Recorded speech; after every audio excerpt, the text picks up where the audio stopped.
Speaking of stupid, our next contestant is Ron Delight. Oh, Ron. Ron was a true lover boy, okay? And I love him for that. He was dating a girl named Desiree. He was in love with her and he wanted to support her in her shopping habits in any way he could. In doing so, he actually became masked to mask. He became a criminal who was tasked with theft. That was his job. He did it and he did it well, or at least that was until Luke Atney caught wind of what he was doing and decided to blackmail him. Are we surprised? And Luke blackmailed Ron right into a murder scene, except you guys, that's the kicker. Ron didn't do the murder.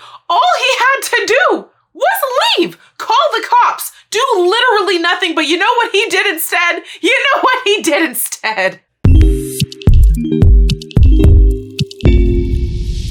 Hey guys, it's Michaela, and welcome back to another ranking video. In case you missed it, we recently completed the entirety of the third Phoenix Wright game, Phoenix Wright Ace Attorney, Trials and Tribulations. So y'all already know what time it is. It is time to rank all of the characters from Trials and Tribulations. This video is basically my way of doing a little recap, sharing some of my thoughts on the game and the characters in particular. And completing this third game meant we completed the entire Phoenix Wright Ace Attorney trilogy, which means in next week's video, we will finally be able to rank all of the cases from the trilogy. So you're not gonna wanna miss out on that. In the week following, we will be starting our brand new Ace Attorney game, which again, if you have not seen it on my channel, I have been very active in my community tab with polls regarding that. And at the time of me filming this video, Ace Attorney Investigations is well in the lead with 59% of the vote as compared to the Apollo Justice trilogy and the Great Ace Attorney Chronicles. However, I told you guys I would be reading all of your comments on that poll, and I have. While many of you are passionate that I start with Investigations and do 1 and 2 before moving to Apollo Justice, some of you have suggested I do Apollo Justice the first game, then go to Investigations 1 and 2, then go back to the second and third game of Apollo Justice. And I understand the logic on both sides. So in case you missed it, there is one final poll currently on my channel for you to give your thoughts and feedback on the new proposal I just stated. Do you feel it makes more sense to start Apollo Justice, then go to Investigations, then go back to Apollo Justice? Or do you feel you want to just keep things organized, keep things very straightforward, do the entirety of Investigations, and then do the entirety of Apollo Justice? Definitely let me know in the poll. I have my idea of what I would like to do, but again, I want to make sure we make an educated decision together. So I want to hear your thoughts. Leave them in the comments on that poll. Back to this video though, as I mentioned, we completed the third game in the trilogy, meaning we have already done 2 ranking videos in the past, one of the characters from the first game and of course the characters from the second. So if you're interested in checking out those ranking videos as well, I will have them in the description box for you to watch when you're done watching this one. Some of the characters from the past ranking videos are present in this ranking video as well, so it's always fun to go back and see how they've changed over time as well. And as usual, I will mainly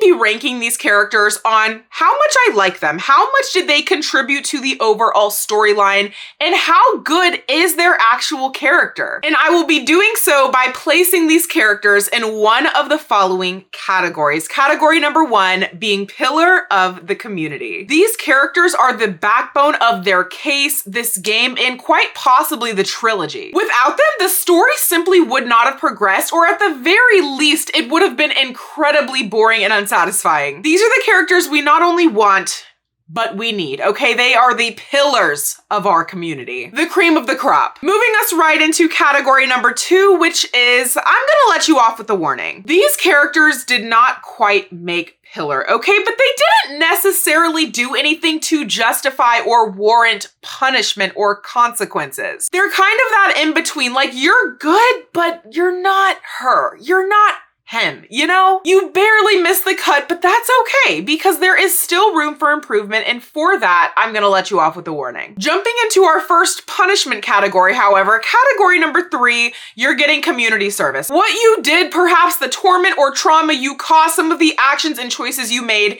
I can't let you off with a warning, okay? You need at least a slap on the wrist. You're getting community service. You've taken out of the community, you gotta pour back into it, okay? I don't care if you're serving soup, I don't care if you're picking up trash, I don't care what you're doing. You gotta give back to the community somehow and repay for what you've taken. Now, there are some people where community service is simply not enough. And for those people, They're going to jail and they are not passing go. These are for the people who are most likely criminals. They have broken the law. And listen, we've all jaywalked now and then. Okay, I'll be the first to say that, but I'm not talking about jaywalking people. Okay, we're talking about theft. We're talking about fraud. We are talking about murder. Not to say that all murderers immediately go to jail. I understand there can be some extenuating circumstances. Okay, I'm not a monster, but jail is reserved for the people who are absolutely terrible. Okay, giving them community service would basically be giving them a gift. However, as I mentioned earlier, we have done 2 of these ranking videos in the past, and you know what?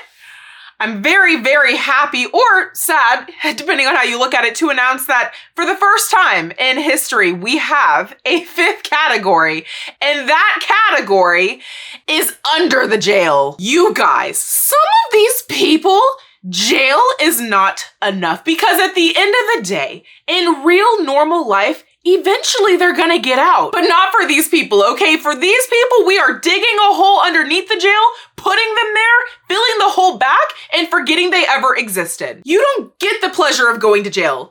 You're going under the jail and it will be like you never happened. That is how serious I am, okay? We've done 3 games at this point. I've had enough. Some people just need it worse. So those are our 5 categories. And before we get into it, probably a good time to introduce myself. If you happen to be new here, hello, my name is Michaela. I am a real life lawyer who happens to love playing video games here on YouTube. And we have done quite a few video games on this channel thus far. We have completed Super Mario RPG, Princess Peach Showtime, and Paper Mario the Thousand Year Door. We are currently working our way through Luigi's Mansion 2 and The Legend of Zelda Echoes of Wisdom, and next month in November, which is right around the corner, we will likely be playing Mario and Luigi Brothership on the channel here as well. And like all of the games I play here on my channel, I play Ace Attorney no different, okay? I am a completionist and I have explored every inch of Trials and Tribulations. Every dialogue I could access, every single piece of evidence I could investigate, every magnifying glass I could click on. We've covered it all, and it's brought us to where we are today, y'all. We have 43 characters to rank today. So as usual, I'm not going to go into excruciating detail on them so that we're not here for forever, but I will be going into enough detail to give you guys my true and honest opinions of these characters. And if you want the full context, the full info, the piping hot tea, definitely check out the full videos. Again, I will have a playlist where all of the full playthroughs are contained within one, linked below as well. And if you're watching this video during my live premiere, I want to play the same game I played with y'all during my last ranking premiere. I had the best time, and that game is for you guys to tell me your thoughts and your rankings as we go through each of these characters in the comments. Do you agree with me? Do you think I'm wilding out here and should have gone a completely different direction? Let me know in the chat box as we're going through all of these people. And if you're watching this video after the live premiere, I would still love to know your thoughts in a comment, especially if they differ from mine, so definitely leave those below as well. And if you're not subscribed to my channel at this point, I truly don't know what you're doing, okay? Be sure to double check below the video and make sure that subscribe button is hit. Be sure to give this video a thumbs up and don't forget to hit the notification bell so you're notified of when I post new videos. As y'all know, at various points in Trials and Tribulations, we actually went back in the past. So some of these characters do have a past version and a present version as well because they were so different, and some of them do as well because of a special request from some of y'all in my Discord. Shout out to y'all in my Discord for letting me know you wanted that. And lastly, a huge thank you to all of my gallery members here on my channel. If you don't know, that is my YouTube membership. It is only $2.99 a month, and a huge thank you as well to those of you who left super chats and super stickers on my last YouTube premiere, and of course those who took the time to leave super thanks after the video. I thoroughly appreciate all of you, to the moon and back. And if you want to support your girl again, those options are of course available on this video as well. Oh, all right, you guys, are y'all ready? Are y'all freaking ready? I'm not ready, truly. I actually did not pre-think through any of these rankings. This is all gonna be live, real, and raw with you guys. So without further ado, let's get into this ranking video. All right, you guys, I got my trusty tablet here with me, and we are starting off strong with Phoenix Wright, but not the Phoenix Wright we all know and love. No, the Phoenix Wright we all know and hate. Okay, hate might be a strong word, but the pure irritation this man caused me, I think it was pretty evident throughout the videos. Phoenix! Phoenix! Phoenix! Get down! Get off of the witness stand, Phoenix. Who put you there? Where did Dahlia go? What? Oh my God, bro. College-aged Phoenix, Feeny, as some of you may know him as, he was obsessed, and I mean obsessed, with Dahlia Hawthorne. And you might be wondering, Michaela, I mean, as long as Dahlia was obsessed just the same, it's college love. Why won't you just let them be happy? It wasn't. Dahlia did not share those same feelings because Dahlia didn't have feelings. Okay, Phoenix, your girlfriend literally just threw you under the bus, got in the driver's seat, buckled up, and put it in reverse, okay? Then after she did that, she put it in drive. Why are we defending her? Phoenix was love-struck, okay? And while I can't blame him, that love was never going to be returned. This man was so insane, so obsessed, that a necklace that Dahlia had given him 8 months earlier, he refused to give back. So much so to the point that he didn't hide it. No, he didn't lock it away for safekeeping where nobody could find it. He ate it. He ate the necklace. Did you give it to Dahlia? Did you give it to Dahlia? Phoenix, where's the necklace? You what?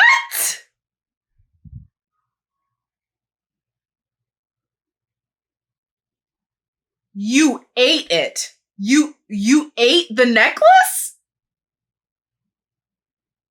Like you put it in your mouth and you swallowed the necklace?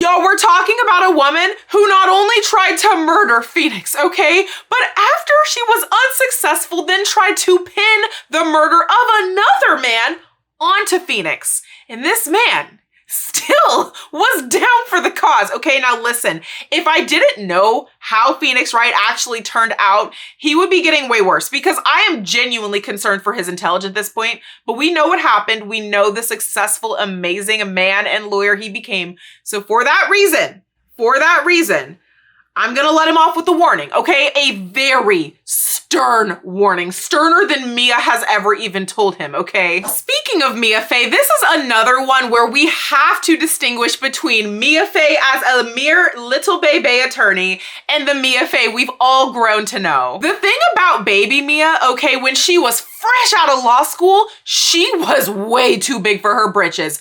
Homegirl was insanely sassy for absolutely no reason. And listen, I love a little sass. I'm a sass queen myself, but nothing like her. What does it stand for? What does it stand for? I'm sorry. Did Mia just call our client a Mia? We're talking incredibly inappropriate comments for somebody who is actively lawyering to a witness on the stand. Okay, but listen, she was new, so I could be a little bit understanding. If she did not also have the audacity to go into a trial as little prepared as possible. Yes, Grossberg, I have the autopsy report. Mia. Step 1. When defending someone in a murder trial, know the cause of death, Mia. Know the cause of death. Bestie girl, I don't know who raised you. I don't know who trained you, but what we're not gonna do is walk up in this courtroom like we've been doing this for several decades-ish all over everyone and then not even know the bare basic bones of the case. Okay, no, she's getting community service. You know why? She needs to understand her role as an attorney. It is a very important role that should not be taken for granted, and you certainly should not be acting like that. So maybe her spending some time with the community she is serving will allow her to get a better headspace and grasp on reality, because right now, that ain't it. Next, we have Marvin Grossberg. Grossberg was Mia's mentor, okay? That man took Mia under his wing and taught her the foundational elements of what it is like to be a good attorney. And for that, I will never take him for granted. I have so much respect for that man and the beautiful, incredible woman that came out of his mentorship. However, Grossberg is not perfect. And that is for one reason and one reason alone. Mine too, Grossberg, mine too. My hemorrhoids are acting a fool right now, okay? There is no reason when I am going back through these videos that hemorrhoids should be a very common occurrence of things I have been saying, okay? If you don't know what hemorrhoids are, look them up. I wasn't as familiar as I am now against my will. Anyways, I think it goes without saying, Marvin Grossberg, we thoroughly appreciate his contribution to the legal field. However, his hemorrhoids could have been left at home. And for that, I'm gonna let him off with a warning. I'm also gonna let him off with some antibiotic cream. Doug Swallow. Oh, Dougie Doug, listen. Doug was Dahlia Hawthorne's ex-boyfriend, and I hear you, okay? He dated Dahlia Hawthorne. We already know where he's going. This man is insane. However, the moment, and I mean the moment, Doug found out about who Dahlia Hawthorne truly was, that man broke it off immediately. Or Dahlia stole the poison from Doug, or like stole something from him that allowed her to access the pharmacology building, get the poison Diego. Doug found out about it and was like, absolutely not. You're freaking crazy. I'm leaving. Oh, I bet that's what happened. You see, old Dougie Doug was a pharmacology student, and he found out that Dahlia Hawthorne had been using him to steal chemicals, poisonous chemicals, from the pharmacology lab. And he said, absolutely not. Okay, we're done and you're done. Not only that, but Doug tried to warn Phoenix. Of course, Phoenix, being Phoenix at the time, did not listen, and Doug subsequently got electrocuted to his death. It was truly tragic, okay? Doug did not deserve that. However, there was some talk about him being like a little bit pretentious when he was alive. He did clearly have bad judgment when dating Dahlia, though he broke it off. Listen, I don't have enough information to really nail him to anything. So I think we're gonna let Doug off with the warning, okay? He could have made a few more better choices while he was alive, but I do think he did his best, though it could have been better. Next, we have Winston Payne. The rookie killer strikes again. Winston Payne, as we all know, thinks he is the biggest and baddest in the courtroom, even though every single time we've encountered him, he's lost. And his experience in this game was no different, okay? He went up against Mia Fey for her very first trial, and I'm sure we can all guess how that turned out. But it's worse than you think, because not only did he lose the trial where Phoenix Wright was the defendant, his own witness that he put on the witness stand to testify against Phoenix was the murderer. But all of that aside, Winston Payne will forever be remembered from me for one thing and one thing only. Oh my gosh. Oh, wow. Okay, wait, the hair. Oh, I don't like that. Oh, I don't like that. Oh, I don't like that. That looks like a penis. Oh, he keeps doing it. Oh, he's still doing it. Okay. His hair alone makes me want to put him in jail. However, the reason why I am going to cut him this much slack is because my trial, Mia Fey's trial, did such a number on him that he subsequently lost all of that hair. So the situation kind of rectified itself. For that reason, Winston's gonna get community service. I think it can benefit him and maybe help him get a new hairstyle. Next, we have Miss Adrienne Andrews. Adrienne Andrews is a character that goes way back. She has an incredibly troubled past, but I was so excited and so happy to see that she appeared to be doing a lot better in this game. Oh! Hi, Adrienne! You look better! You look good. How's it been? How have you been? Yes, Phoenix. Yes. Wait, guys, she looks good. Oh, the Adrienne lore continues. Oh, this is exciting. Adrienne was running a treasures exhibition, which sounds so lovely, except for the fact that for this exhibition, she decided to hire security, and that security ended up stealing one of the most prized possessions. Yeah, not great. The whole thing blew up. Okay, everything was in shambles, but luckily Phoenix Wright swooped in and saved the day as usual. All turned out well, and Adrienne ended up making a new friend who taught her things that she had never experienced before. Adrian, oh, oh.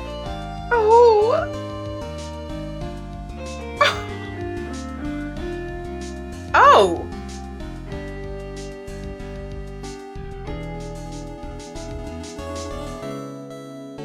That's suggestive. Anyways, that's an image I would love to just never have in my head ever again. Either way, Adrian Andrews, I'm gonna let her off with a warning, okay? She has been through so much and she has a pure heart. She just continues to find herself in terrible situations and I'm hoping this will be the last one. Detective Gumshoe. Gumshoe is such a unique character, okay? But without him, I feel like this game just would not be what it is. Now, as much as I love seeing Gumshoe's face, his involvement in these cases has not been the most helpful at times. Gumshoe, I thought you were keeping your mouth shut, babe.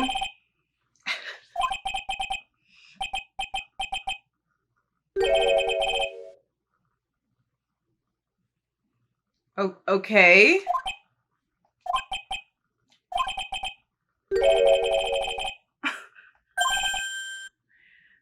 Okay.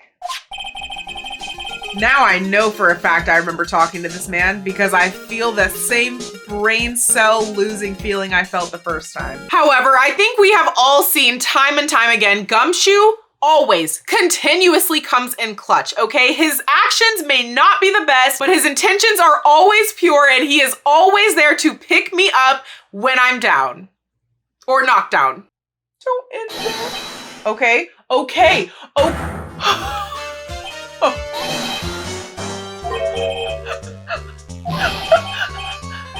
Yes, Gumshoe, okay, let's unpack this. First of all, the timing.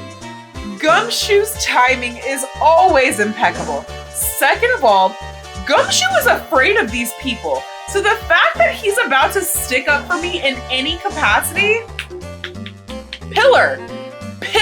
I'm sure this is no surprise to any of you, but Gumshoe is a freaking pillar, okay? He is not the brightest bulb, but without him, we would lose half of these cases, okay? He always manages to pull some crucial piece of evidence out of his butt, and I want him to continue doing that for many, many cases to come. Next, we have Luke at me. And for someone who looks like he does, it is a surprise that he wants any eyes on him at all. Luke at me, ace detective. Oh God, why is his nose like that? And that butt chin is butt chinning. Listen, nothing wrong with a butt chin, but there's a lot going on that man's face. This self-proclaimed ace detective made it his mission to uncover the truth of Mask to Mask. However, when he found out who Mask to Mask actually was, he blackmailed him into continuing to do his dirty work. And not only that, he then decided to masquerade as Mask to Mask and did a terrible job, okay? He couldn't even do a good job at that. Being the little hoe for attention he is, in the process of trying to get said attention, he ended up killing someone, unsuccessfully attempting to pin that murder on someone else. And then when all was said and done, we confronted him with his crimes. We proved it with evidence. He left. He left. He left. He claims he did all of this because he couldn't find a rival worthy of his genius. Sir, you're an idiot and you're going to jail, okay? I thought about putting him under the jail. I did, but I do want to reserve that for people who are truly evil. And I don't think he's as evil as they come. I think he's just stupid. Speaking of stupid, our next contestant is Ron Delight. Oh, Ron. Ron was a true lover boy, okay? And I love him for that. He was dating a girl named Desiree. He was in love with her and he wanted to support her in her shopping habits in any way he could. In doing so, he actually became Mask to Mask. He became a criminal who was tasked with theft. That was his job. He did it and he did it well, or at least that was until Luke at me caught wind of what he was doing and decided to blackmail him. Are we surprised? And Luke blackmailed Ron right into a murder scene, except you guys, that's the kicker. Ron didn't do the murder. All he had to do was leave, call the cops, do literally nothing, but you know what he did instead? He's pissing me off actually, like, because why would you not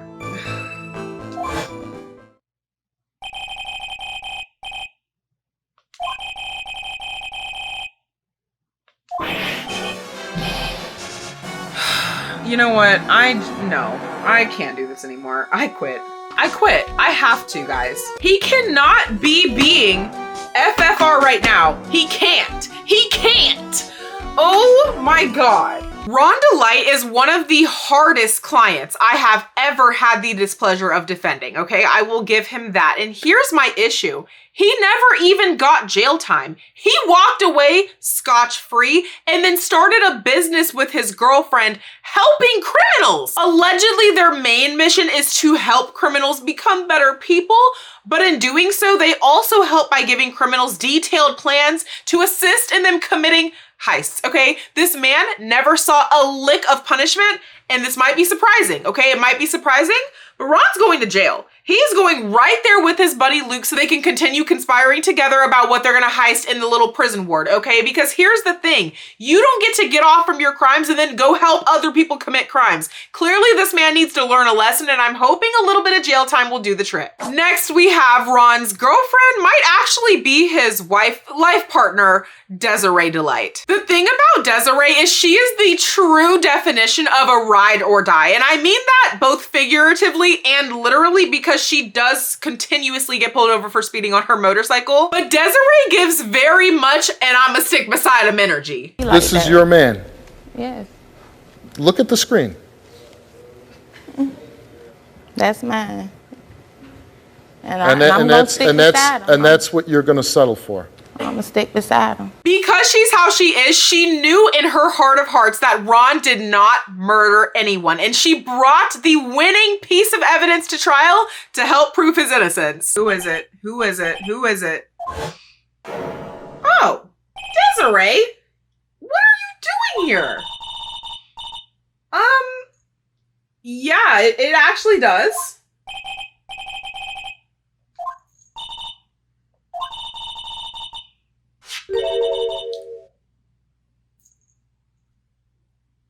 Desiree, you didn't. You freaking brought the bag? Desiree. Desiree, you freaking queen. Oh my God. What? I have respect for Desiree, I do, but at the end of the day, she is the other half of the Delight family business of helping criminals criminal. However, she's not as bad as Ron. She's not as bad as Ron, and I think her seeing Ron go to jail is gonna be the wake-up call she needs. So for that reason, Desiree's getting community service, and we're gonna pray she gets to wherever her community service is safely and does not get into an accident speeding on that motorcycle. Larry freaking Butts when something freaking smells. Larry freaking Butts, not to be confused with Laurice Dunham, okay? Because if you're on the boat of people who think people can change, we'll talk about Mr. Laurice later. But Larry, that man is freaking creepy. He was creepy to Desiree. Larry? What? Ew, what was that? Okay.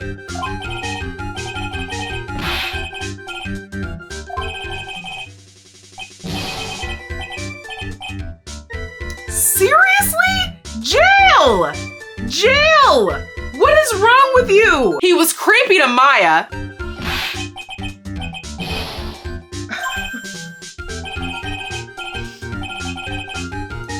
Thank you, Larry. Move on. God. And this man was creepy to Pearl. Oh, God.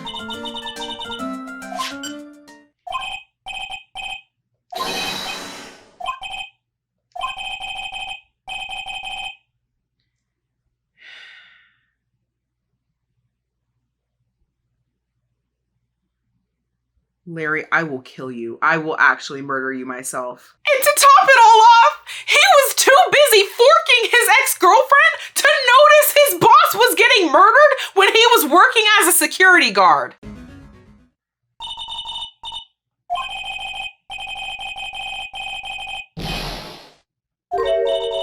Oh, God. Larry. What, Larry?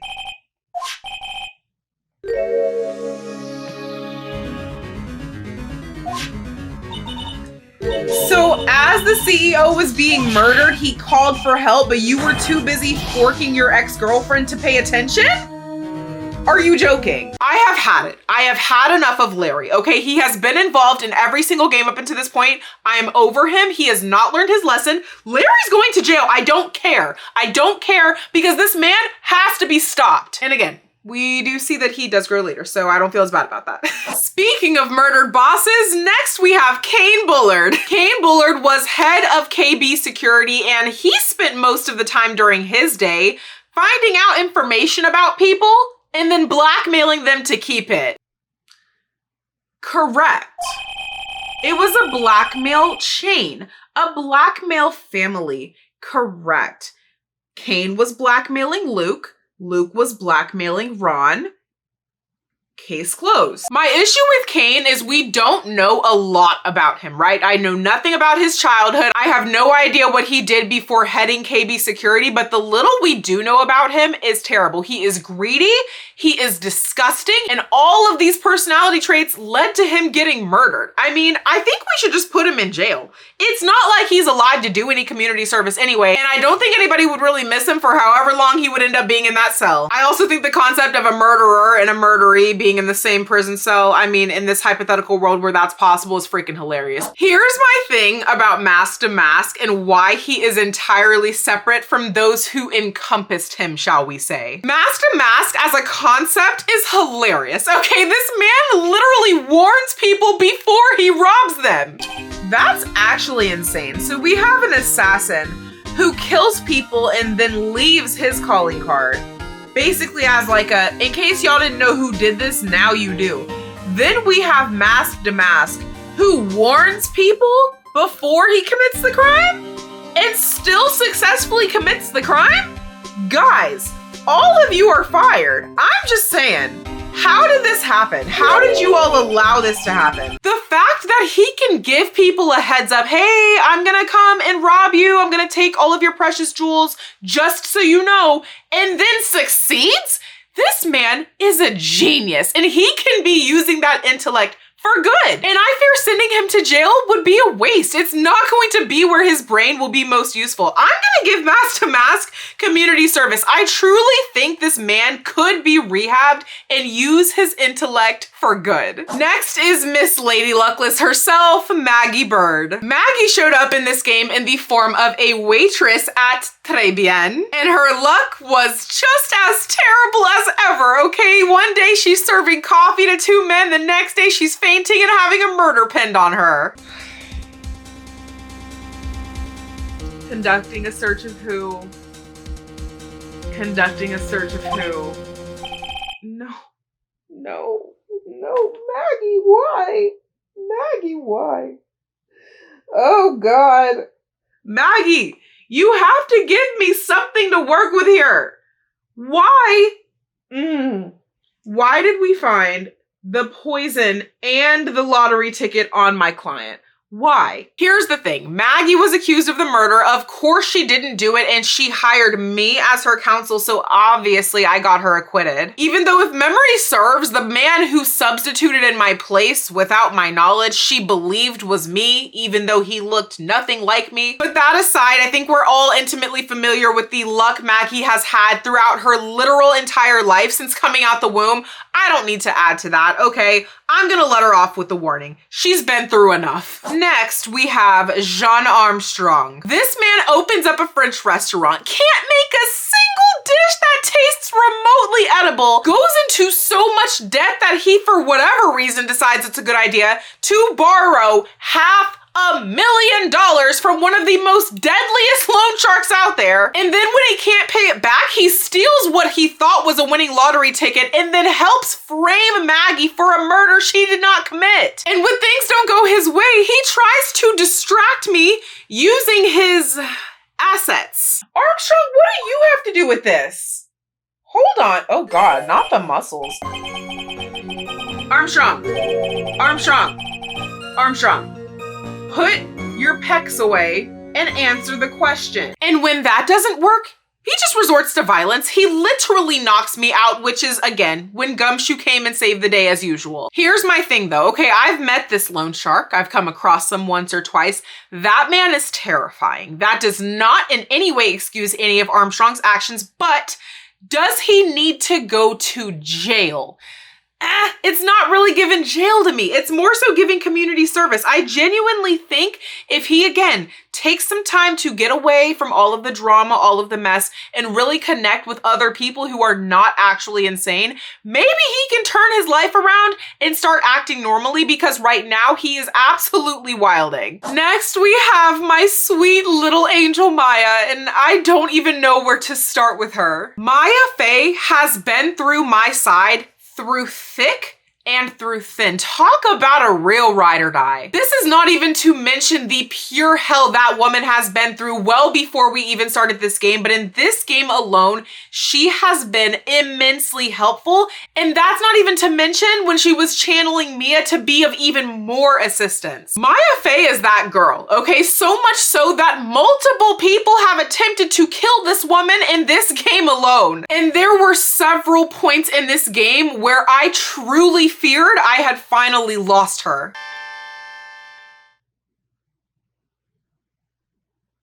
Maya? Oh my God, Maya. Maya? Oh. Oh my God. But despite what she has been through, despite the kidnappings, despite the attempts on her life, that girl has remained a freaking warrior. She's lost her sister. She's lost her mother right in front of her due to the hands of a man who she thought she could trust, who she still defended till the last second. She has remained tough through it all. A little too tough. Like, if we're talking about anybody who needs therapy, it is Miss Maya Fey. But she wants to be strong for herself.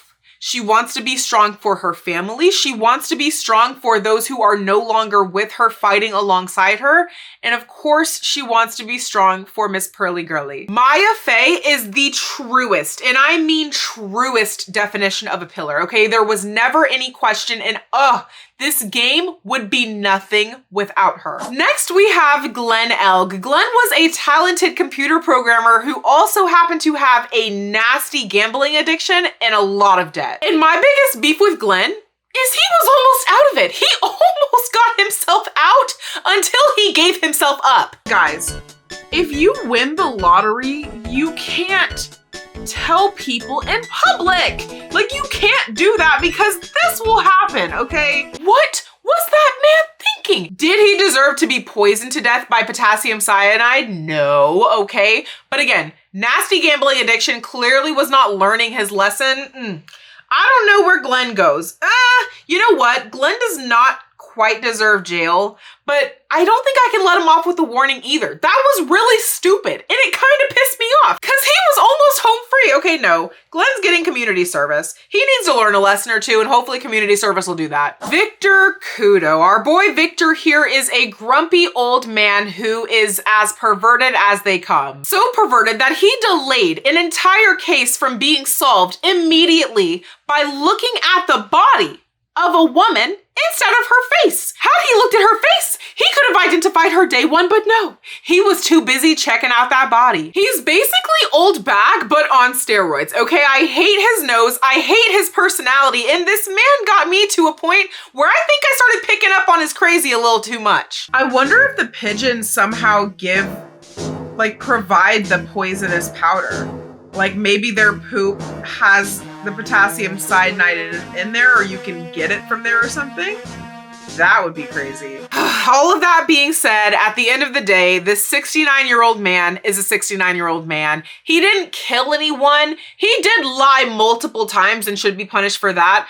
But I think he's gonna continue doing his old man activities. Maybe he has learned a thing or two from this experience, and I'm just gonna have to let him off with the warning for now. I really don't think him doing community service is gonna really be a benefit to the community, so we're just gonna let him go and hope he can keep himself out of trouble. Next, we have Lisa Basil, our robot, non-robot queen.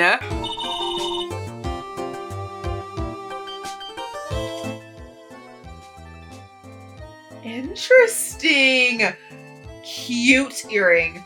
Love her hair. She has the same little googly eye thing that Glenn had. Little tie, little shoulder pad moment. Period. Her beautiful appearance aside, my issue with Lisa is we all know she's giving robot. Whether she admits to it or not, that's what I'm getting. And she tried to withhold information about Glenn. It was not until I used my Magatama to pull it out of her that we actually learned about his gambling addiction. And that's a scary combination, her having these robotic traits and also lying to me and withholding crucial information for a case. No. I can't let her off with nothing. I'm not gonna throw her in jail, but she's getting community service because she needs to be rehabbed. She needs to understand the value of the truth and the value of actually doing the right thing before her robotic tendencies go too far. Next, we have Adam Mata. Adam Mata was a request from a couple of you guys for me to rank in my Discord, although we know pretty much nothing about him other than his name is a palindrome. My AI queen. Okay. Adam Mata. So it's his first name and then his first name backwards. Okay, I'm so happy for you guys. He replaced Glenn Elg at Blue Screens Inc. after Glenn was murdered, so that was kind of nice of him. I mean, I don't know how much I would want to go work for a company whose former employee was just offed, so that's pretty cool. However, he obviously does not reach anywhere near the capabilities of a pillar of the community, and I really, really, really hate his 5 o'clock shadow like a lot. So I'm gonna let him off with a warning to hope he can kind of get that facial hair situation together. Next, we have Lucifer himself, Mr. Furio Tigre. Tigre is the loan shark in question that you've heard me mention several times now, and the reason why he was so incredibly terrible is because he really needed the money that he had loaned to people very quickly. Why, you ask? To pay for $1 million surgery from a hit-and-run car accident where he left somebody gravely injured. So let's break this down. This man's involved in a car crash with a woman who just so happens to be the most famous criminal mob boss's granddaughter, but that's besides the point. But you completely up in this woman's life, and then you try to do the right thing by paying for her $1 million surgery by recalling all of the loans that you had given out using threat, violence, force, and murder? Oh my God.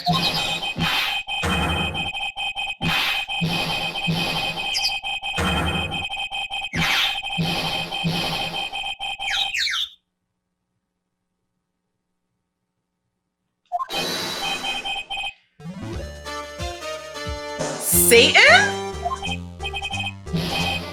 Oh my God! What? Wait!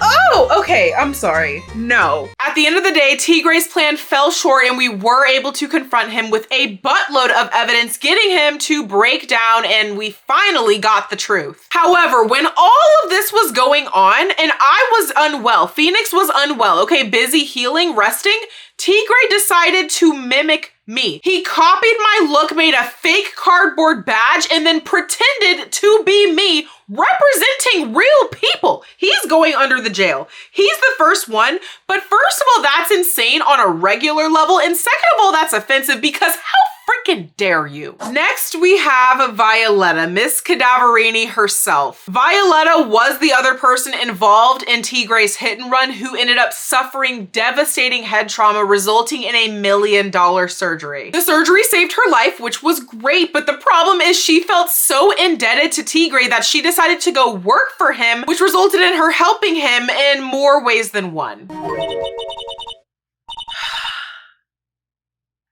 Ma'am, I'm still working. It was lovely.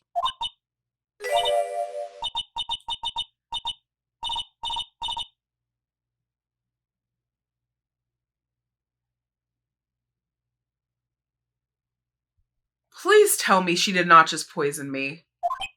Please. Please.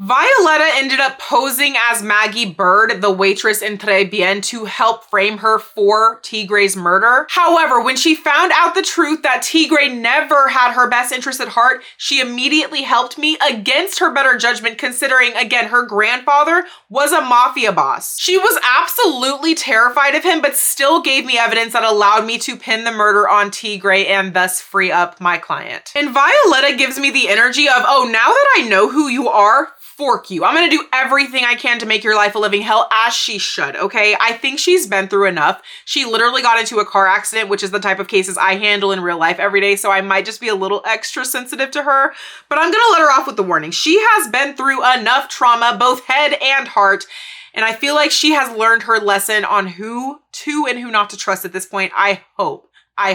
Next, we have Bruto Cavarini, the infamous mob boss in question. And here's the thing about Bruto. We really don't know a lot about him other than he's obviously a very scary man, is a very scary looking man, and looks like he deserves jail.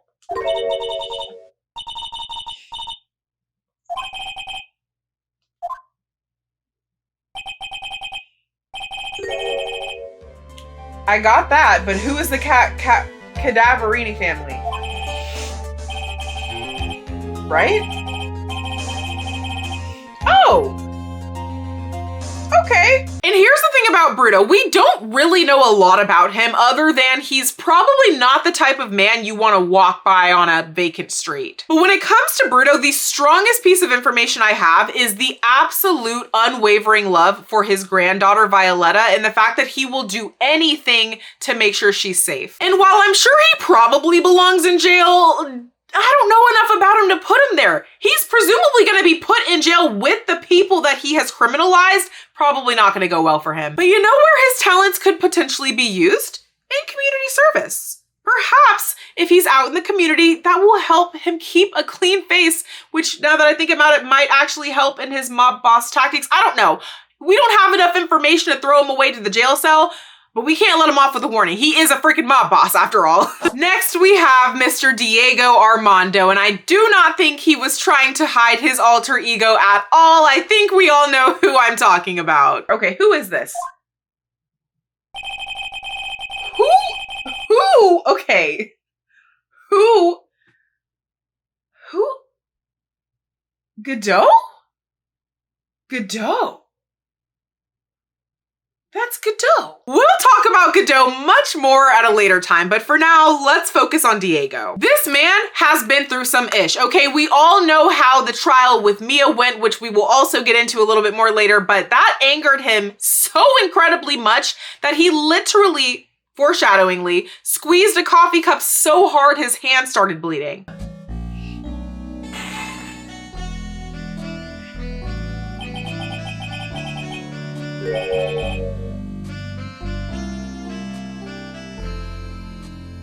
He was later poisoned by none other than, say it with me, Dahlia Hawthorne, yep. And that poisoning damaged not only his internal organs, but his central nervous system as well, and resulted in him being in a coma for 5 years. Yes, I said years. He awoke to a completely different world, both literally and visually, because he could no longer see it in the same way he once could. And when it comes to Diego, I do truly feel for the guy. Godot is a whole different story, but we all know how he ended up getting there. The question is, where do we put him? I do specifically remember Godot using Kitten a lot. Didn't like that. That's a good enough reason, I think, if any, to just let him off with a warning. He's a jerk guy. He's kind of creepy. He could use a lesson in misogyny and sensitivity to women, so I feel comfortable letting him off with a warning, especially knowing what came later, which again, was not really his fault. Ooh, that's gonna be a tough one later on. But Diego, he's been through enough. A lot of it was not his fault. He was literally just trying to do his job, and he was doing it well, and he ended up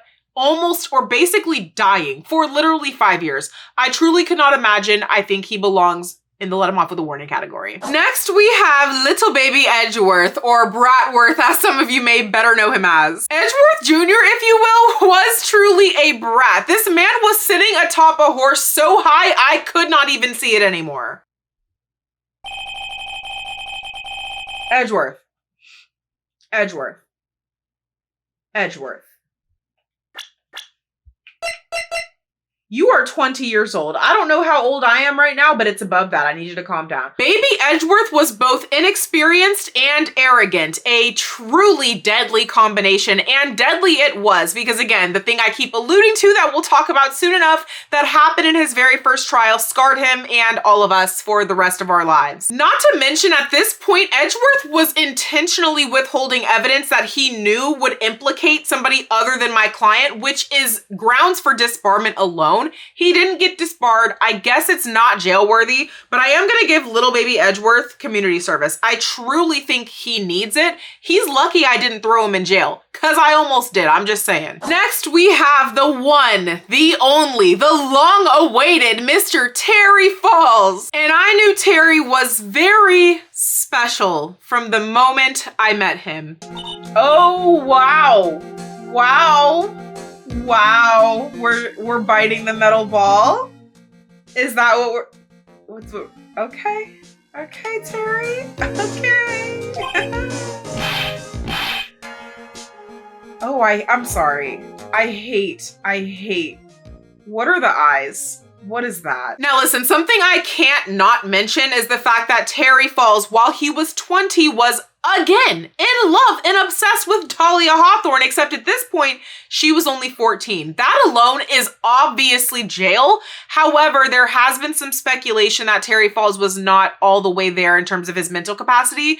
So that's a little bit of a touchy subject. And while in real life, that would not excuse his actions, it's Dahlia. And if we had to get through it and put that aside in Big Top, we're gonna have to do something similar here. So Terry Falls was trying to help the Hawthorne family, okay? Dahlia and her sister concocted a plan that Terry was in on until the sisters turned on him, framed him for the entire thing, and he got a murder pinned on him that he did not do. The murder he did not do got him a death sentence for which he later escaped. And while I don't normally support felons escaping from prison, he was never guilty in the first place, which makes this one so difficult. Unfortunately for him, it didn't end up mattering. He ended up being caught and found himself yet again on trial for his crimes. And even after everything this man had been through, being sentenced to prison, being sentenced to death, being put in solitary confinement, he still could not bring himself to betray Dahlia, so much so that he betrayed himself instead.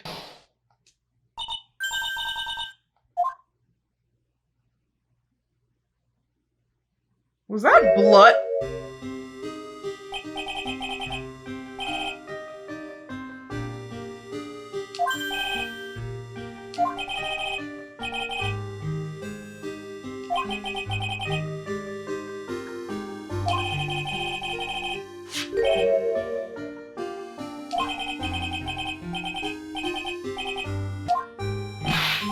What?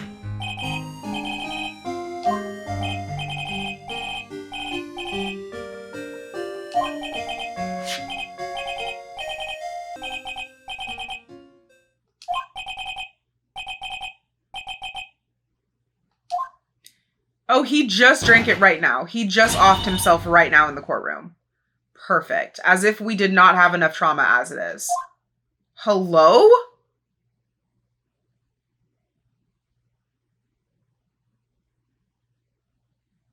That was insane. It permanently scarred Mia Fey. It permanently scarred Edgeworth. And I think it permanently scarred every single person who was in the courtroom that day. And it resulted in them not even being able to convict Dahlia for another period of time. It was just bad for everyone. And that's what makes this so incredibly hard. I have a lot of thoughts running through my head right now.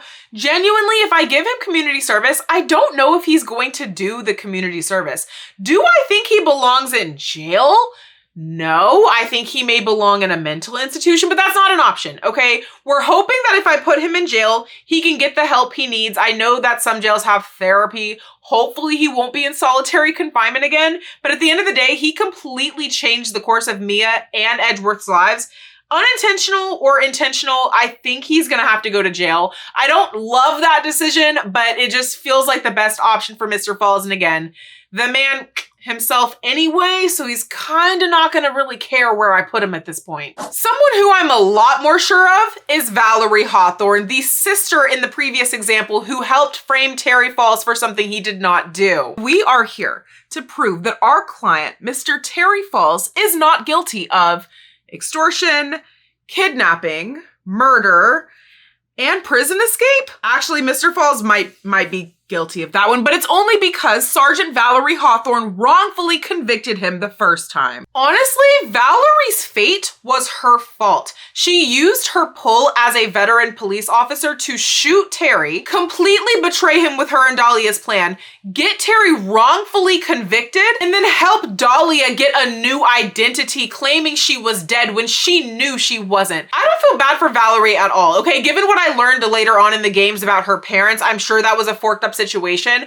You're just as messed up as your sister though, and you deserve the worst. Ooh, do we put her under the jail? Oh, I feel like we do. It pisses me off that she was in a position of power being a police officer and decided to use that to commit. No, she's going under the jail. She is going under the freaking jail where she belongs. And I can guarantee you she's not going to be alone there for long. Mr. Furio, Tigray, and Valerie will have company soon enough. On a much lighter note, next we have Butter. Butter is the nickname we gave to this judge before we learned of his true identity, Budgie. Budgie? Okay, wait. Because the genius, first of all, I referred to him as Butter. I don't know why that popped into my head for, that was the first thing that came to me. But Budgie could mean butter judge. Also, budget judge, because let's take a look at this man. He is a knockoff version of Udgy. He is a budget version of Udgy. He is Budgie. And I freaking love that, okay? His name is Budge. Budgie for long. Budgie fell into his role naturally, almost too effortlessly at times, actually.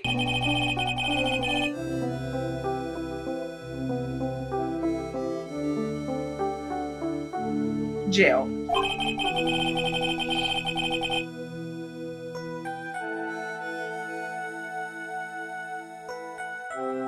If it wasn't obvious already, Butter and Udgy are gonna have to be separate in the ranking video.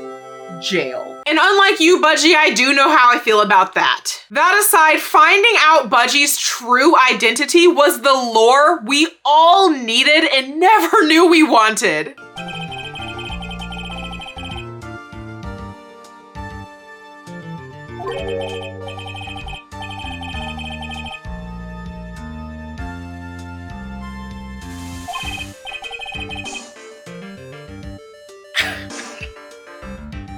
They're brothers? Udgy and Budgie are brothers? The lore is loring. Oh my god. I can't. You know what? This case has literally twisted and turned at every opportunity, including that one. Also RIP. Thoughts and prayers for Budgie. And one of you guys pointed out something very interesting in the comments of one of my videos, that Budgie never actually got to see through a verdict till the end. In Turnabout Beginnings with Terry Falls as the defendant, we all know what happened to Terry when he himself. In the Stolen Turnabout Mask to Mask trial, he was never able to secure a verdict for Luke at me because he got called to be a witness in a different trial. And in Bridge to the Turnabout, he suddenly, toward the end of the case, fell deathly ill and just had to leave in general. Honestly, you guys, Budgie's been through a lot. I think I'm gonna let him off with a warning. I do. He's a little at times, but overall, he's been actually pretty decent for the most part. I've learned at this point my expectations and standards for judges in this game are kind of in hell, so he's a decent ways above that. And while he definitely didn't make it up to pillar status, I don't think he needs to do any community service either necessarily, but only time will tell if he decides to improve, go up, or go down. Next, we have Miss Pearl Faye, my sweet little pearly girly. Pearl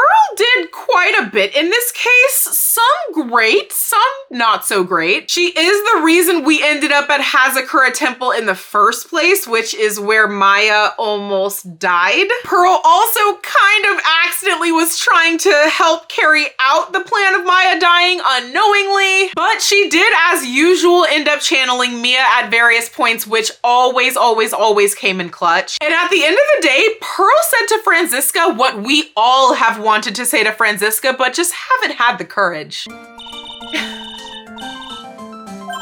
Ew, not Franziska attempting to talk to a child. That was weird.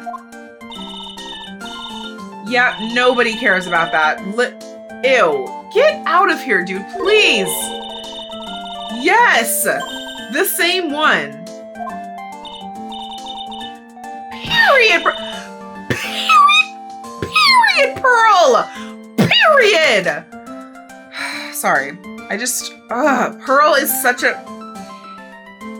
I freaking love this child. But here's my thing, you guys, and don't come for me. I know this might sound surprising, but I don't think Pearl was a pillar in this game. Like, she did what she needed to do. She helped when she could, but Pearl caused a lot of issues, like a lot of issues. I think Pearl has a lot of learning to do. I think that she learned a lot in this game, a lot of which against her will, one of them being how truly evil her mother was. And at the end of the day, she has always been down for freaking Maya, okay? That girl is Maya's right-hand woman. But I think I'm gonna have to let her off with a warning, you guys. She did too much. Too many things came out of Pearl's actions in this game, and she just got us in too many situations that we just absolutely should have never been in. So don't hate me. Okay, we're gonna let her off with a warning, allow her to grow into her teenage years where she can truly flourish, look back on all of this, and hopefully laugh. Also, dare I mention, in a couple cases previous, Pearl literally knocked me out because she thought I was cheating on Maya. I'm sorry, we still have to move past that, and that deserves a warning alone. Next, we have the sweet, innocent, pure nun named Bikini. Out of the goodness of her heart, Bikini took Iris in and raised her like she was her own. And I truly think Bikini was just making the best out of a bad situation. That girl had so much tea, it was boiling over. She knew the entire time of Elise Donim's true identity. I wish I could see a picture of Misty right now. I feel like they don't look the same, but then again, you know what? If Misty's been missing for 20 years, so maybe this is just her age? Oh my God, is that Misty? Oh, I'm gonna vomit. I'm gonna throw up. And somehow she topped all of that by dropping the massive bomb that Pearl Faye is not Morgan Faye's only daughter.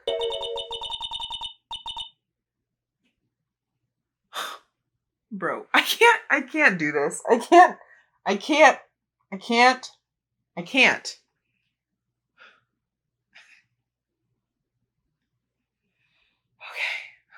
I'm gonna process that in a second. What are you talking about now? What are you on about now, Bikini?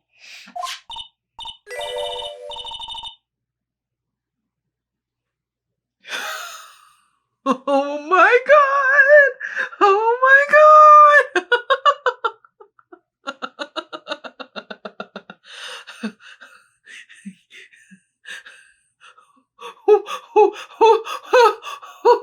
What? Oh my God. I can't.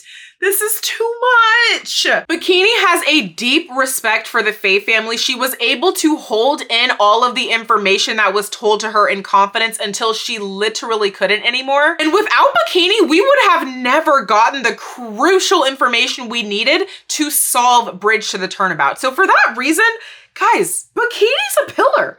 Without her, who knows where we would have been? That woman's middle name was T, and she continued to spill it all at the right moments. Next, we have Miss Iris Faye, not to be confused with her twin sister Dahlia. Iris has been through a lot, okay? We all know that. She was literally abandoned as a child, for crying out loud. But the problem is this girl is loyal to a fault, especially when it comes to her family. She assisted Dahlia in carrying out every single plot, and that is what got her in trouble. I feel bad for Iris, I really do, because none of these were her ideas. They were all Dahlia's ideas that Iris just happened to find herself wrapped in with. And somehow, you want to know what was the most surprising? It wasn't the plan for the theft. It wasn't the plan for the murder.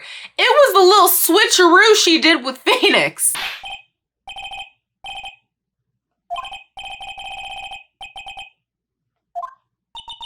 Iris. Iris. Iris.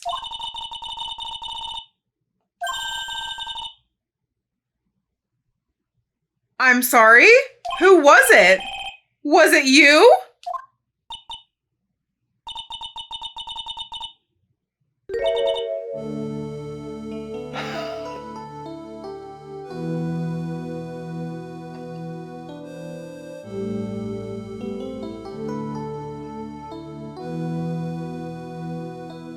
Here's my issue though. Iris at the end of the day has been, and will forever likely be intensely impressionable. Whatever the person she loves tells her to do, she's going to do. That woman cannot think for herself. And I fear what she is going to continue to do if we allow her to continue to roam the streets. Unfortunately for Iris, Sister Iris does have to go to jail with the rest of them, mainly for her own good as well. I feel like she needs some structure and somebody telling her what to do that's actually legal for a change. And again, she's just going to jail. She's not going under the jail, so perhaps she'll be out in a smooth 5 to 10 and she'll have gained a renewed and full and complete sense of confidence, separate and apart from anybody else's opinions and thoughts. Misty, Faye, Elise, Donem, whatever you want to call her. Oh my God, this woman broke my freaking heart. I was so excited when I saw her face on that scroll in the final case. I thought we were finally going to get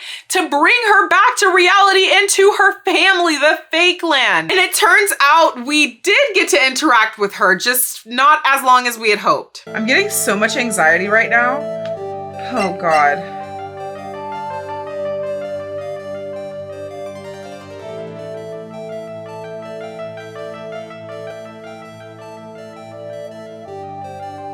Wait, no. Surely not. Surely not, right? Surely not.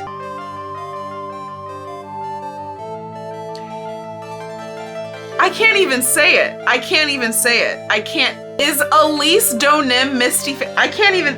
There's no.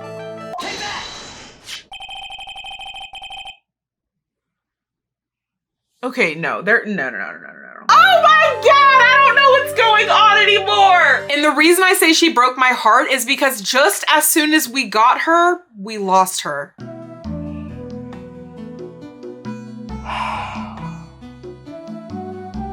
She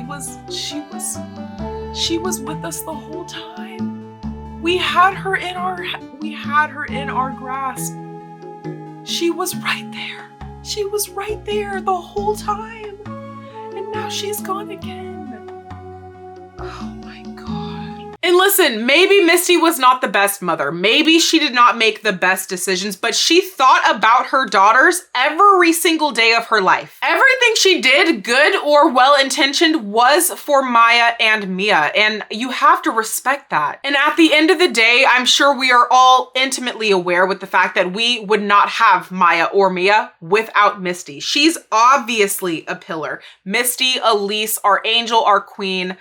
I hope she is resting peacefully because after what she's been through, she deserves it. Miles Edgeworth, little edgy edge. Y'all, we got to play as Edgeworth in this game. It was so freaking cool. Something completely unexpected, and as somebody who does not really like change, I had no idea I would enjoy it as much as I did. I mentioned this before, but it makes me really, really excited for investigations whenever we get to play that. Oh, it's gonna be so much fun. The way that man thinks is completely different than Phoenix, and while I freaking love Phoenix, we stand him down, Edgeworth is just on a different level, which sometimes can be a bad thing as well, don't get me wrong, but Edgeworth stepped the fork up when Phoenix was down for the count. He did what he needed to do to get Phoenix to the point where he got him to, and then he just so gracefully handed it back over to me.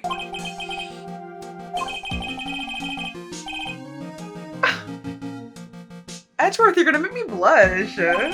Stop. Stop. Oh my god, okay, well I guess I'm ready now.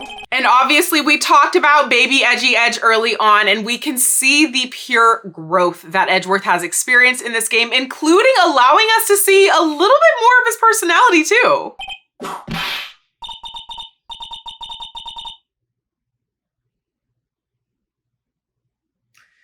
Oh man, oh, the whip. Okay, it's back, y'all, she's back. She's back. What are we? Oh, you don't? What are you gonna do about that, Budgie? Hold it.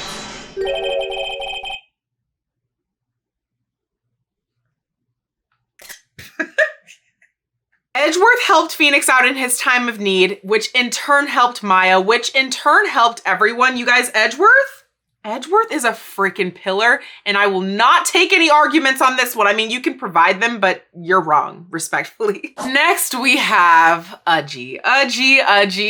Unfortunately, I regret to inform all of you that my beef with Udgy does still run quite deep. Judge, I hope you brought your brain stems today, Judge. Listen, Judge, welcome to this case. I can already tell you're gonna have a terrible time.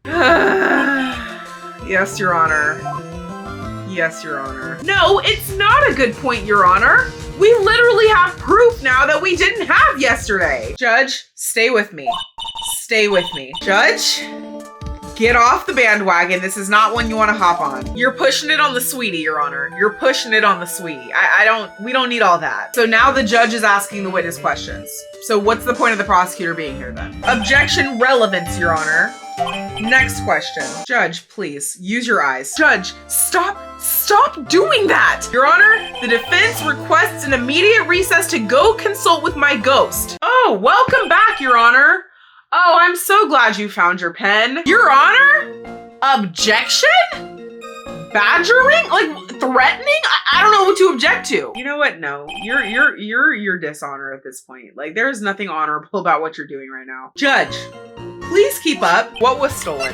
Besides my sanity and the judge's brain cells. Judge, it's not that hard. Stay with me. But what? What, Your Honor? What? Judge, that's called early onset Alzheimer's. You should get that checked out. Sure, Your Honor, those are synonyms. So glad we're all here together. Judge, do not patronize me. Why does the judge want to see my client in his chambers? Judge, this is not an action movie. This is somebody's life. I need you to take it a little bit more seriously. Just a tad. Judge, why are you here then? Your Honor, find him guilty. No further questions. Like, come on. But, once in a blue moon, Udgy picks his balls up off the floor one by one and shows an ounce of assertiveness.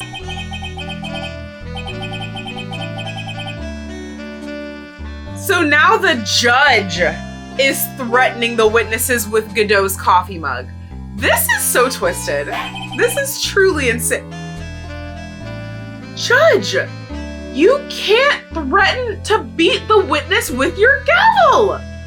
Oh my God. Here's my thing with Udgy's placement. Normally I would let him off with a warning, but you guys, we have seen what happens when we question Udgy's authority, okay? We get budgy. And while we love Budgy or like Budgy for different reasons, I never want Udgy to be replaced again. Udgy's a pillar. At the end of the day, whether we like everything he says or not, this game simply will not function without him. He is a necessary component to everything. And for that reason, he is a pillar of our community. Just when you thought you rid yourself of the Von Karmas. Great case, you guys. It's all come to a conclusion. Iris is innocent. Love it. Wait, that's so funny. Okay, wait, but let's be honest though. That's not gonna happen. What are we gonna do? What are we gonna do?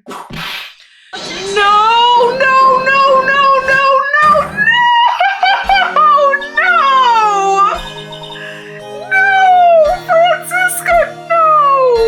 Here's the issue I have with Franziska, and it's not really an issue. I think I'm really just having an issue complimenting her. But without Franziska's assistance, Edgeworth could not have done his job as the fake defense attorney, which again, at the end of the day, helped Phoenix and helped Maya. Franziska also joined us on part of our investigation in this game, which was a big surprise. And she worked tirelessly for hours overnight trying to open those trick locks. Dang, now that I really think about it, like, we really could not have done this without Franziska, like, at all. Do I have to give her pillar?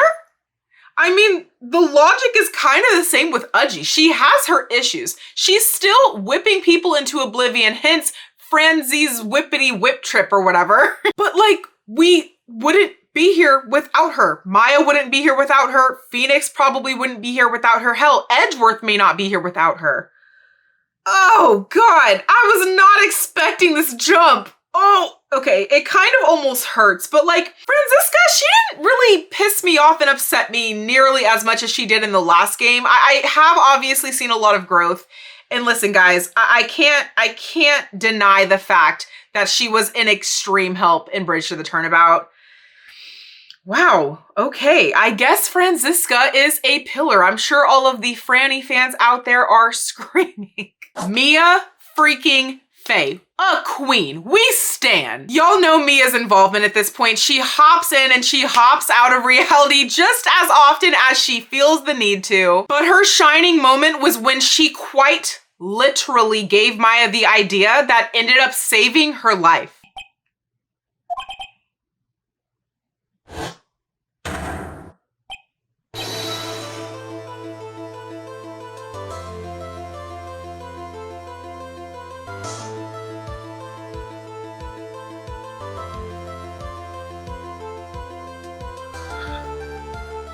Mia, where did you come from? Where's Pearl? When did Pearl come in? Mia! Oh, this is insane. I feel like a broken record at this point, but we truly would not be here without freaking Mia. She's obviously a pillar. She has helped Phoenix. She has helped Maya. She has even come through Pearl's body on occasion. She has done everything she needed to do to big sister herself through the Fae clan, save her family, help me out, and overall just be a freaking angel. Laurice Donim. You know, I have to say he is one of my favorite personality reinventions to date. Oh, wow. You know what, Larry? This is my favorite version of you. I'm honestly on board. Laurice it is. Larry, as we all know earlier, went to jail where he definitely belongs, but Laurice is a little bit different because he tried, okay? Laurice was trying to better himself. He was trying to leave his past in the past and become a new person, and I respect that. And at the end of the day, his sketch, which in my opinion was very artfully done, may I say, that sketch was a crucial piece of evidence in our case. Now, my issue with the sketch is Larry unfortunately still came with the sketch. I'm sorry, Laurice still came with the sketch, and his idiocy came with it. Oh my God, that freaking idiot, bro. Oh, I can't freaking stand Larry. Oh my God. Oh my God. He was lying down. When you're lying down and you're looking that way, everything is upside down because you're upside down. I'm sorry, Franklin. I'm sorry, but did you hear what I just said? Yeah, same. So Laurice's lack of brain cells combined with his genuineness and helpfulness with the sketch and his intentions, Laurice lands in community service, which is not jail. It is a step above. And I do think that is an important distinction. I'm hoping as time goes on, Laurice can continue Lauricing and Larry can perhaps rise to the occasion as well. And maybe, just maybe in the future, I'll be able to let him off with a warning. But for now, community service is what I think is best for him. Next, we have our boy Mannequin. The good news is Mannequin's here. Hey, Mannequin. Listen, Mannequin, I've missed you. I have missed you so much. Mannequin, how are you freaking doing? Mannequin? Who is in the background? I bet Mannequin knows something about the camera data. He can definitely help me get those photos. In the detention center? Like, is this Mannequin, guys? Is Mannequin in on it? Because that would not be good. He is not nervous, Phoenix. You are the one that gets nervous. Mannequin is used to this and he is built for it. It's literally me, dressed as Mr. Phoenix Wright himself, holding Mannequin. Holding on to Mannequin for dear life, as I honestly do throughout a lot of these videos. Mannequin has been cleaned, guys. Clean slate. He was not in the photo, okay? Mannequin is not mask to mask. I'm so happy to announce, I know we were all very concerned. We can put it to rest now. Mannequin, did you see the fan art from earlier in the video? It was so good. Mannequin, thank you for your service throughout 3 entire games now. I know you're standing strong whether we see you or we don't. We're thinking of you. You're in our hearts, you're in our souls, and you're in our detention centers. And for that, we will forever be grateful. Need I say more? I really don't know what I have to add to that. It's Mannequin, Manny-kin, 2 words. What's not clicking? Pillar. Easily a pillar. Mannequin is single-handedly holding this freaking ship down. He is steering, he is guiding, he is supervising. You know what? No. Mannequin actually needs to be moved to the front of the list, but we're keeping it in order. Just know we would not be here without him. And another one of my favorite inanimate object characters, Charlie. The one and only Charlie. Hello, Charlie. How are you doing today? Charlie, your leaves are looking hydrated, vibrant, and full of life. Charlie! Hi, Charlie. How are you doing, Charlie? You are looking mighty shiny today, if I don't say so myself. You must have been recently polished. Please don't disrespect Charlie right in front of him. He is single-handedly keeping all of us in this room alive, okay? Do you see a single freaking air vent in this? No, you don't. Where do you think the oxygen is coming from? It's coming from my boy Charlie. Though we do stand Charlie. We do stand Charlie. Charlie's one downfall this game, you guys, is that he just wasn't in it enough for me. But you know what? Charlie said I did a lot in Justice for All. I gave you all of the oxygen I could have possibly had, and you gave me just enough time to recuperate that to give you what I had in Trials and Tribulations. You know what, Charlie? I appreciate that. Where would we be without oxygen, without breath? That is our lifeline. Charlie is us. We are Charlie. Morgan Fay. Ugh, I don't even want to utter that name. And here I thought Morgan Fay's train of terror ended when they locked her in jail and threw away the key. Who else would want to steal the urn though? Morgan, show yourself. No. Morgan's in jail or in hell. Probably both. But somehow, some way, her vengeance, her despisement, her angst toward Misty Fay was so strong that she was willing to sacrifice everyone! Is it Morgan? But how would that even be possible? I am so sorry. How did Morgan write her a letter from solitary confinement? Y'all want to know why I added a 5th category? It's for freaking Morgan Fay. This person, this one single person has done it all. Okay, so whatever theory, whatever video that was when I said Misty knew of the plan and knew she had to kind of die in Maya's place.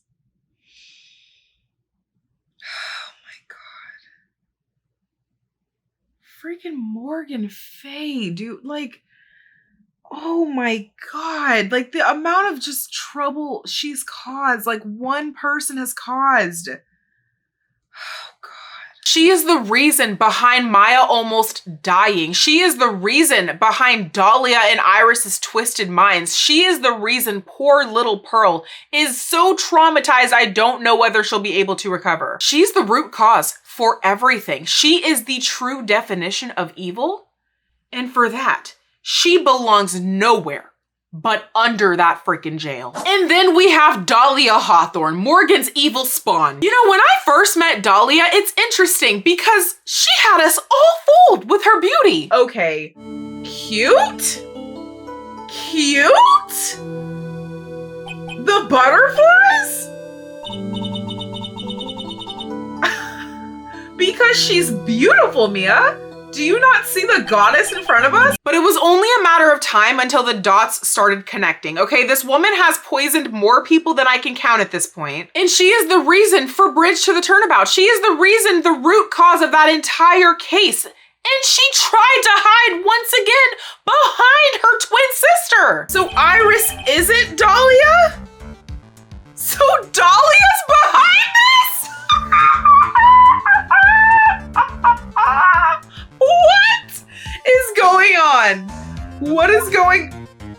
I can't deal with this. But you know what? After the countless lives Dahlia has ended, and after the countless lives Dahlia has ruined, it finally caught up to her. Karma is a beach, and his name is Phoenix Wright. Can Maya just come back whenever she wants, or can Dahlia just choose to never leave? A little fuzzy on that. Oh my god! Oh my god! Oh!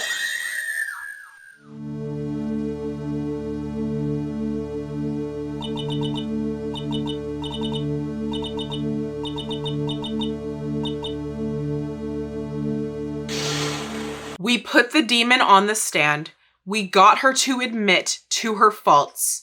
And by golly, the exorcism was freaking complete. Dahlia and Morgan will single-handedly be rotting under that jail together, and I will make sure of it if it is the last thing I do. Next, we have Godot. Godot. Oh man. You know, Godot surprised me. I truly thought we had seen the last of the courtroom shenanigans with Franziska's whip, but no. Godot had something even hotter in store for us. Objection!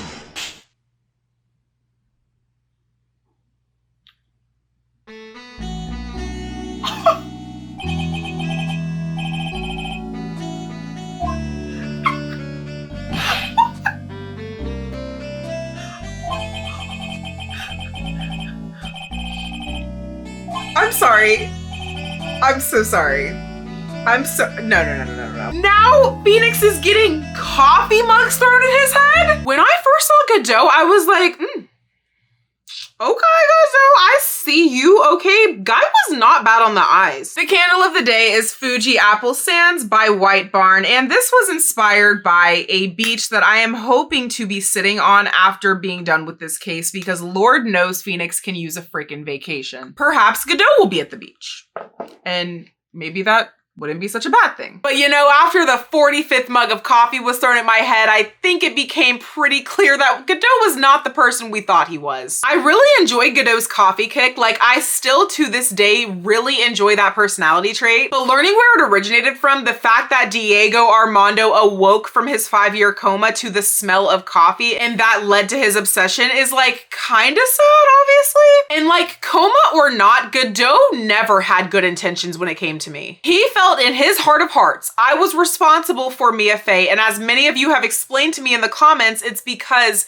he can't see red on white. Red, white. The game is freaking genius for that one, honestly. But he had known where Misty Fey was hiding and never revealed that information. And not only that, but he's the reason Misty Fey and Iris got involved with the plan to kill Maya. And that's the thing. He didn't even intend to kill Maya. He didn't care whose body he was killing. He just wanted Dahlia to suffer. Godot's sole intention was to prevent Dahlia's plan from going through, and he was willing to stop that plan from going through, no matter what lives were lost in the process.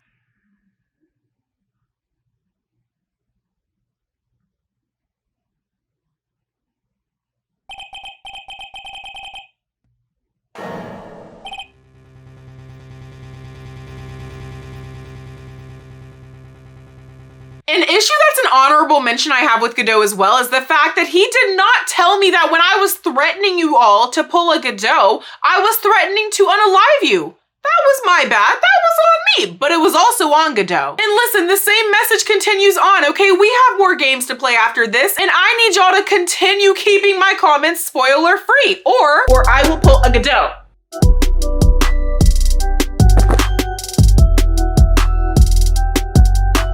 We obviously learned a lot about Godot in this game, and at the end, I don't know. It wasn't really giving the remorse I would have liked if I were trying to consider saving his life. I would normally try to have some sympathy for somebody in Godot's position. And again, we had a lot of sympathy for Diego earlier.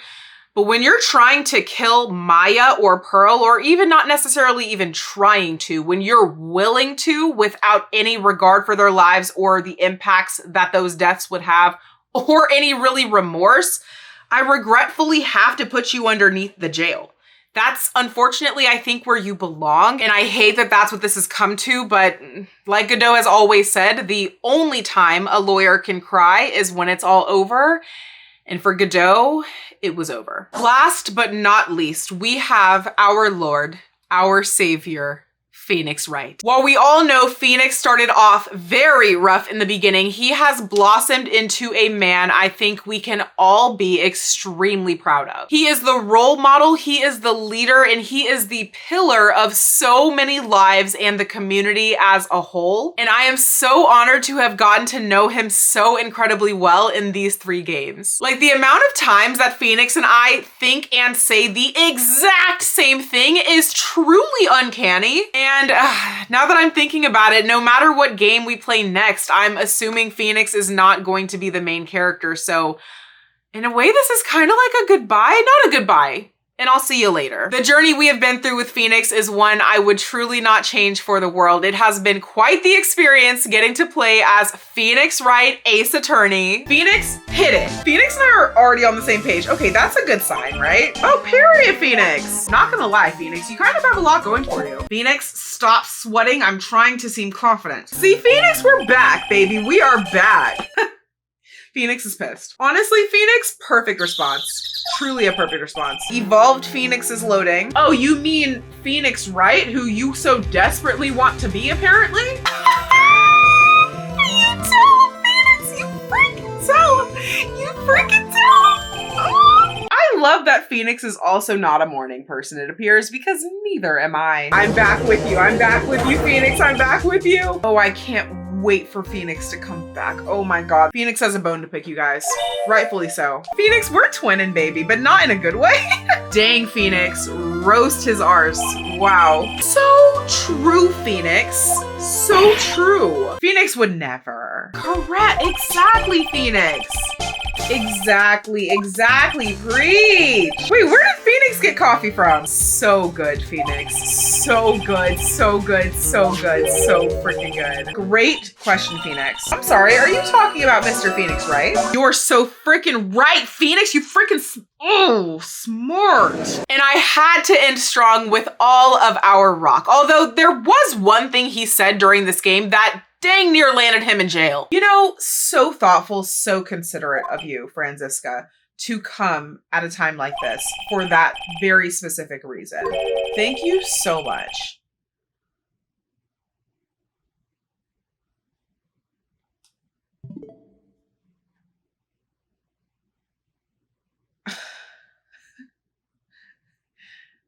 Phoenix is on thin ice, but let's be honest. We all know at the end of the day, Phoenix is the pillarest of pillars that have ever pillared. Wow, guys, with that, those are my final rankings for every single character in Phoenix Wright Ace Attorney Trials and Tribulations. I am so curious to hear y'all's thoughts. Do you agree? Do you disagree? Definitely let me know in the comments. Let's debate. Let's go back and forth, because at the end of the day, I said what I said. But on a serious note, this was obviously all in good fun. I had the absolute best time playing this game, as I always do, and I cannot wait to get into our next one. So again, definitely vote in the poll if you have not already. Oh man, I hope the future games can hold a candle to this one, because this one, it was just so good. They've all been so good so far, but I think there's a chance they might even get better. From what I've heard from you guys, y'all are really excited about some of these future cases, and I cannot wait to dive into them. I will see you guys next week where we rank all of the cases from the first trilogy. I am so excited to go back through all of the cases in a little bit more detail for that video. And until next time, I will see you guys in my next video. Goodbye and go thrive. Hello? How about you watch yourself? How about you watch yourself before I file a complaint with the bar?